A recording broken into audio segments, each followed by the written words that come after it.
I was watching this clip of you and Huberman. It was really fascinating because you were talking about self-talk, the way you talk to yourself, and about how you adjusted that. I thought that was very, very interesting. That you would get so, one of the problems with people like yourself, I guess myself too, people that get like really into things, is you get obsessed and then you get very hard on yourself if things aren't going well, or if it's not going exactly the way you want it to go, the way, if you're not using proper technique, if you're not doing, and then for you had a real problem where you're like very hypercritical of yourself. Yeah, and I mean, it was actually out loud. I mean, I would just verbally berate myself whenever I made mistakes, and I don't remember not experiencing this, right? So this is something that Your whole life. Yeah, this is like 7-year-old Peter was doing this too. Wow. Yeah. Where'd you get that from? I mean, I know it had to do with sort of, various defects in my, my life as a child. And I think there was I think everybody responds kind of differently to, the word trauma is a bit loaded, so I want to be kind of careful using it. But I think we all experience trauma. We're highly adaptable, right? So everybody adapts to trauma very well, I think, for the most part. But there are maladaptations, and I think one of my issues, I think, growing up was just a total inferiority complex, right? This feeling like not good enough, looked down upon constantly, all that sort of stuff. Like, a lot of this is very typical immigrant stuff, by the way, like when you're kind of the only non-white person in your middle-class neighborhood, you're different than everybody else. Look, I think that's what drew me into sports like boxing and martial arts at such a young age, right? It was kind of like I'll be different, I'll be better, I'll be tougher, all those things. So somehow I just think that narrative got harsher and harsher as I got older and older. And it didn't matter, what sort of accolades came with it, because it does produce good results sometimes. You do get better. But I think, where I got to was just the benefits were no longer close to compensating for the costs. And I think the biggest costs were the costs not just on me, which were there all along, but it's how it kind of spreads into your relationships with other people, most importantly, your family. Yeah, I realized at an early age that there's zero benefit in being hard on yourself, because I am, no matter what, I'm a perfectionist and I get very angry at myself. There's zero benefit to self-talk that's negative. So I cut that out of my life, like, very early on. And how did you do that? Well, from, age 15 on, I was very active in martial arts competition, right? So my whole focus was on that, and my whole focus was on getting better. And anything that would somehow or another get in the way of me getting better, I cut it out. Whether it was partying, drinking, spending too much time with girls, whatever it was, I'm like, that's got to go, because that's getting in the way.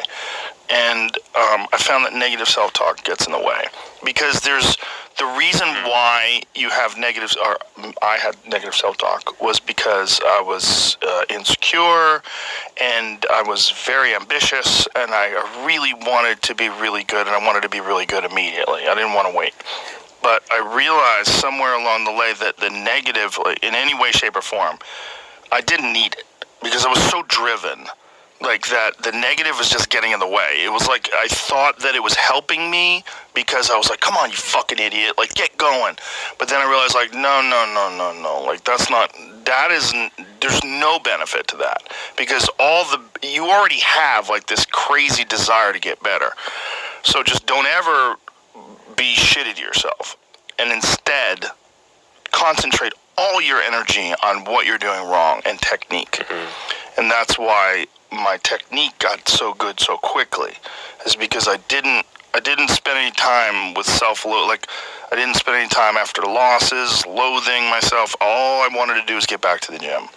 But I just figured it out on my own, and I don't know how. There's been some moments in my life in comedy and in martial arts where I realized I had an error in thinking, and I made adjustments. And that was an adjustment that I made, like as a young teenager. I made that adjustment. That's fortunate. I mean, look, I'm 47. I'm 50 now, but I was 47 when I figured this out. Yeah. And I didn't necessarily figure it out on my own. I mean, it had to be sort of made apparently clear to me. So, if I'd figured this out when I was 17, I would have saved myself and everybody else a lot of pain. Yeah, it's hard, man, because if you're ambitious, if you have goals, if you're very into what you're doing, you're very focused on whatever the endeavor is, whenever you have a setback, it's really frustrating, and it's infuriating, and you can get very angry at yourself, especially if you're doing something that you know better. Like if you make an error, whether it's with archery or whether it's with anything that you do that you're really interested in. If you know that it was a lapse of concentration, or you're tired, or you just weren't focused on it entirely, and you fuck something up, it's like, God damn it, you fucking dumbass piece of shit. Like, it's so easy to do that, but you can't let that happen, because it's a bad use of fuel. It really is. It's a bad use of fuel. I mean, I'll still occasionally yell if I fuck something, like, fucking fuck, but I'm not mad at myself. It's just energy. Yeah. I just have to fucking get it out. I'm just gotta fucking let it out. But I think thinking of yourself as a fucking loser is never good. Like, 0 time. There's no benefit in it ever. You're always going to have frustration. But you have to also understand the process. Like, while things are going poorly, it's very difficult to recognize that it's part of the process. It's so hard. It's so hard when things are going poorly, whether it's with stand-up comedy or martial arts or anything. When things suck, when things aren't going well, it's so difficult to see past that moment. But you just have to. And over time, with many, many different instances of this taking place, you recognize, like, it's okay. I know you feel like shit. I know you feel like the world is ending, but it's not. Not only is it not ending, this is like totally inconsequential, and this is actually good for you, because this frustration will add to your motivation, and will add to your inspiration, and you'll eventually get better. But tell that to a 16-year-old. It's fucking so hard, man. It's so hard. I actually think, I tell you, in me, it got worse over time. Like, as bad as it was when I was young. And when I was young, I mean, it was so, I can't imagine what my parents went through. Like, I don't think I went 1 month without putting my fist through a wall at home. I mean, I got so good at doing drywall. I'm serious. Like, because that's like, my parents were like, well, you're going to have to fix that, right? So it's like, I basically became like a tradesman on the side. Why didn't you just get you a punching bag? I did. I mean, I had every punching bag. I mean, I just didn't care. Because if I got pissed while I was in my bedroom, there wasn't a punching bag there. Like, boom. Wow. I mean, how many, like, even in college, like, writing computer programs, and like if I screw up some line of code, like I would break my mouse or break my keyboard or whatever. I mean, it was just like so pathologically destructive. And it just got so much worse, which is really frightening.